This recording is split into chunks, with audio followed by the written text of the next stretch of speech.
Film ഗാരേജിലേക്ക് ഇവർക്കും സ്വാഗതം. അങ്ങനെ കാത്തിരിപ്പിന് വിരാമം ഇട്ടുകൊണ്ട് നേരത്തെ പ്രഖ്യാപിച്ച സമയത്തിൽ നിന്നും ഒരുപാട് വൈകിയാണെങ്കിൽ പോലും സലാറിന്റെ രണ്ടാമത്തെ ട്രെയിലർ ഇന്ന് തിങ്കളാഴ്ച വൈകിട്ട് 3:30 പുറത്തു വന്നിരിക്കുകയാണ്. പ്രശാന്ത് നീലിന്റെ സംവിധാനത്തിൽ പ്രഭാസ്, പൃഥ്വിരാജ് എന്നിവർ പ്രധാന റോളുകളിലെത്തുന്ന ചിത്രത്തിന്റെ ട്രെയിലർ ആദ്യം ഇന്നലെ റിലീസ് ചെയ്യാനായിട്ടും പിന്നീട് ഇന്ന് രാവിലെ 10:45 റിലീസ് ചെയ്യാനായിട്ടും തുടർന്ന് 2 മണിക്കും റിലീസ് ചെയ്യാനായിട്ട് ഒഫീഷ്യലായിട്ട് പ്ലാൻ ചെയ്തെങ്കിൽ പോലും ചില സാങ്കേതിക കാരണങ്ങളാൽ ചിത്രത്തിന്റെ രണ്ടാമത്തെ ട്രെയിലർ റിലീസ് വൈകുകയായിരുന്നു. കാത്തിരിപ്പിനൊടുവിൽ പുറത്തു വന്ന ട്രെയിലർ ഒട്ടും തന്നെ നിരാശപ്പെടുത്തിയില്ല എന്ന് പറയട്ടെ.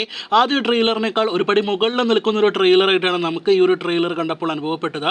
ഒരു കിടിലൻ മാസ് എന്റർടൈനർ സിനിമയാണ് ഈ വരുന്ന ഡിസംബർ 22 മുതൽ തിയേറ്ററുകളിൽ നാം കാണാനായിട്ടിരിക്കുന്നത് എന്ന് ഉറപ്പാണ്.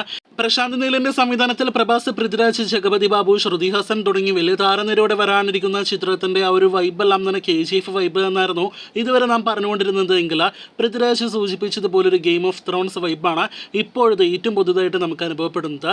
ഒരു പ്രശാന്ത് നീൽ സിനിമ എന്ന നിലയിൽ ഒരിക്കലും നമ്മുടെ പ്രേക്ഷകരെ സിനിമ നിരാശപ്പെടുത്തുമെന്ന് ഇനി നാം കരുതുന്നില്ല. എന്തായാലും പ്രഭാസിന്റെ വലിയൊരു തിരിച്ചുവരവ് ബോക്സ് ഓഫീസിൽ കാണുവാനായിട്ടാണ് നാം കാത്തിരിക്കുന്നത്. പൃഥ്വിരാജിലേക്ക് വരികയാണെങ്കിൽ അദ്ദേഹത്തിന്റെ കരിയറിലെ തന്നെ ഒരു പക്ഷേ മികച്ച റോളായി മാറാനുള്ള എല്ലാവിധ സാധ്യതകളും സലാറിലൂടെ കാണുന്നു. ഏകദേശം 3 മിനിറ്റിനടുത്ത് ദൈർഘ്യം കണക്കാക്കുന്ന ഒരു ട്രെയിലർ കൂടിയാണ് പുറത്തു വന്നിരിക്കുന്നത്. സലാർ എന്ന സിനിമയിലെ സർപ്രൈസ് എലമെന്റ്സ് എല്ലാം തന്നെ ഉണ്ട് എന്നാണ് നാം മനസ്സിലാക്കുന്നത്. എന്തായാലും ഡിസംബർ 22 സിനിമയുടെ ആദ്യ അഭിപ്രായങ്ങൾ അറിയാനായിട്ട് നമുക്ക് കാത്തിരിക്കാം.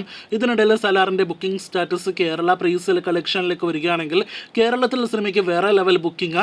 ഈ ക്രിസ്മസ് റിലീസായിട്ട് എത്തുന്ന സിനിമകളിൽ ഏറ്റവും മികച്ച ബുക്കിംഗ് എല്ലാം തന്നെയാണ് നിലവിൽ നമുക്ക് കാണാനായിട്ട് കഴിഞ്ഞിരിക്കുന്നത്. ബുക്ക് മൈ ഷോ എടുത്ത് നോക്കുകയാണെങ്കിൽ ഒരു ഓറഞ്ച് മയമാണ് നാം നിലവിൽ കണ്ടുകൊണ്ടിരിക്കുന്നത്. ഇനിയും സിനിമ റിലീസ് ചെയ്യാനായിട്ട് 4 ദിവസമുണ്ട് എന്നത് പ്രത്യേകം എടുത്ത് പറയട്ടെ. അതേസമയം കേരള പ്രീസെയിൽ കളക്ഷനിലേക്ക് വരികയാണെങ്കിൽ ഇന്നലെ അർദ്ധരാത്രിയോടെ പുറത്തു വന്ന റിപ്പോർട്ടുകൾ പ്രകാരം 1 കോടിക്ക് മുകളിൽ സിനിമയുടെ കേരള പ്രീസെയിൽ കളക്ഷൻ എത്തപ്പെട്ടിരിക്കുകയാണ്. ഇന്ന് ഇതുവരെ സിനിമയുടെ പ്രീസെയിൽ കണക്കുകൾ പുറത്തു വന്നിട്ടില്ല. രാത്രിയുടെ 1.5-2 കോടി റേഞ്ചിലേക്ക് എത്തപ്പെടുമെന്ന് നാം പ്രതീക്ഷിക്കുന്നു. എന്തായാലും രണ്ടാമത്തെ ട്രെയിലർ ബുക്കിങ്ങിന് വലിയൊരു ബൂസ്റ്റ് നൽകുമെന്ന കാര്യത്തിലും സംശയം വേണ്ട. മലയാളം ഉൾപ്പെടെയുള്ള ഭാഷകളിലെ പാനൽ തന്നെ റിലീസായിട്ട് എത്തുന്ന സലാറിന്റെ പ്രൊമോഷന്റെ ഭാഗമായുള്ള രാജമൗലിയോടൊത്തുള്ള പ്രശാന്ത് നീലിന്റെയും പ്രഭാസിന്റെയും പൃഥ്വിരാജിന്റെയും ഇന്റർവ്യൂ നാളെ ഹോംബാല ഫിലിംസിന്റെ യൂട്യൂബ് ചാനലിൽ ടെലികാസ്റ്റ് ചെയ്യും. എന്തായാലും ആ അഭിമുഖം കൂടി കാണുവാനായിട്ട് കാത്തിരിക്കാം. അപ്പോൾ കാത്തിരിക്കും. ഹോംബാല ഫിലിംസ് നിർമ്മിച്ച് വരാനിരിക്കുന്ന സലാറിന്റെ അടുത്ത പ്രീ സെയിൽ കളക്ഷൻ റിപ്പോർട്ടുകൾ കേട്ട് കൂടുതൽ പ്രീ റിലീസ് അപ്ഡേറ്റുകൾ കേട്ട്